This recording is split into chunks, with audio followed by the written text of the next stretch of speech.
Hello বন্ধুরা, আশা করছি সবাই খুব ভালো আছো আর আমরাও ভালো আছি। আর ভালো আছি বলেই দেখো এরকম ঝুরঝুরে একটা পোলাওয়ের রেসিপি তোমাদের সাথে শেয়ার করতে পারলাম। আর পোলাওটা কিন্তু করেছি আজকে বাপু চিকেন দিয়ে। ফিস ফিস করে বৃষ্টি হচ্ছে। প্রথমে একবার ভাবিছিলাম যে খিচুড়ি খাবো, তারপরে মন চাইলো যে না, খিচুড়ি আর খাবো না, একটু স্পেশাল কিছু রান্না করে দেখবো। তা দেখো সেই জন্য গোবিন্দভোগ চাল নিয়ে নিয়েছি। গোবিন্দভোগ চালটা কিন্তু বাপু আমি 8 ঘন্টা ধরে ভিজাই রাখিছিলাম। তারপরে চালটা ধুয়ে ভালো করে ঝুরঝুরে করে শুকোই নিছি। নেওয়ার পরে এখানে 1 চামচ মতো ঘি চালের সাথে ভালো করে মাখাই নিলাম। তোমরা যদি আমার মতো কিপটে না হও তাহলে বাপু এখানে 2-3 চামচ ঘি দিবা, স্বাদটা আরও ভালো হবে। এবার কড়াইতে ঘপ ঘপ করে খানিকটা তেল ঢেলে দিলাম।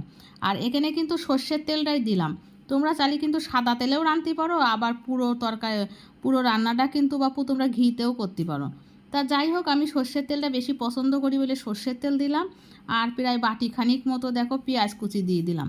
ফোড়নে কিন্তু দিছিলাম তেজপাতা আর গোটা জিরে।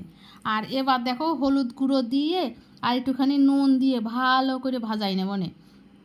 ভাজতে ভাজতে দেখো তেল প্রায় একটুখানি ছাড়া ছাড়া হয়েছে। এই সময় আমি দিয়ে দিলাম আদা রসুন বাটা আর দিলাম অল্প একটু জিরের গুঁড়ো। তো জিরেটা বাপু বাইটে দিলে বেশি স্বাদ হবে না, আর আমি কুড়িয়ে মানুষ, আমার বাটতে টাটতে ইচ্ছা করে না, ওই জন্য জিরের গুঁড়ো দিয়ে দিলাম। আর এর মধ্যে একটুখানি গরম জল দিয়ে দিলাম, নালি পারে আবার মশলাটা পুড়িয়ে যেতে পারে। তা এ দেখো একটু কাশ্মীরি রেড চিলি পাউডারও দিলাম বাপু, কারণ কাশ্মীরি রেড চিলি পাউডার দিলে যা কালারটা হয় না, দেখতে যেমন সুন্দরী হয় তেমনি বাপু খাতেও লাগে ভালো। আর এখানে যদি কাশ্মীরি লঙ্কা না দিয়ে আমি যদি বাপু এমনি ঝাল লঙ্কার গুঁড়ো দিতাম, আমার মেয়ে খাতে যাই হা করে শীত হয়ে পড়ে থাকতো। তা দেখো একটুখানি মাংস নিয়েছিলাম, সেইটুকু খুব ভালো করে ধুয়ে পরিষ্কার করে নিছি। মশলাতে যখন তেল ছাড়িয়ে দিল তখন মাংসটা কিন্তু কড়াইয়ের মধ্যে দিয়ে ভালো করে কষাই নিতে হবে না। মাংস কষানো কিন্তু ভালো না হলে বাপু রান্না কিন্তু স্বাদ হবে না। তা দেখো মাংস কিন্তু কষাতে কষাতে মাংসতে জলও ছাড়িয়ে দিয়েছে, তেলও ছাড়িয়ে দিয়েছে। তা মাংসতে যেটুকু জল ছাড়িয়েছিল তাতেই কিন্তু মাংসটা বেড়া সিদ্ধ হয়ে গেছে অর্ধেক। এবার আমি 4 পিস আলু দিয়ে দিলাম। আলুটা দিলাম মেয়ের জন্য, আর আলু ভাইজি দিইনি, আমার বরের সুগার আছে, ওই জন্য আমি তরকারির মধ্যে আলু ভাইজি টাইজি দিই নি। এবার দেবো না 2টো কাঁচা লঙ্কা ভাঙিয়ে। তা কাঁচা লঙ্কাগুলো কিন্তু আমি বাইটে দিলাম না, বাইটে দিলে বেশি ঝাল হয়ে যাবে না, ঝাল হলে আমার মেয়ে খেতে পারবে না।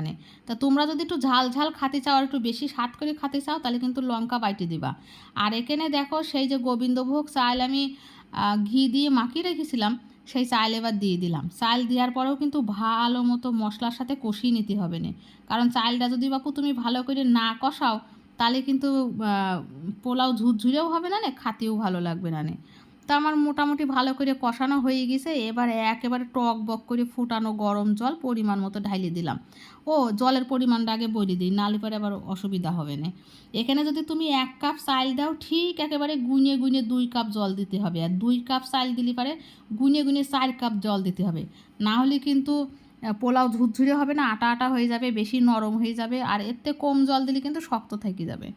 আর জালটা কিন্তু একটু ধিমি আঁচে দিতে হবে। দেখো আমার প্রায় জাল দিয়ে 10 মিনিটও লাগেনি, আমার পোলাওটা প্রায় রেডি হয়ে গেছে। উপরে একটু ঘি আর গরম মশলা ছিটাইয়ে দিয়ে আর একটু নাড়াচাড়া করে একেবারে দমে ঢাকি দেবো না প্রায় 5 মিনিট মতো।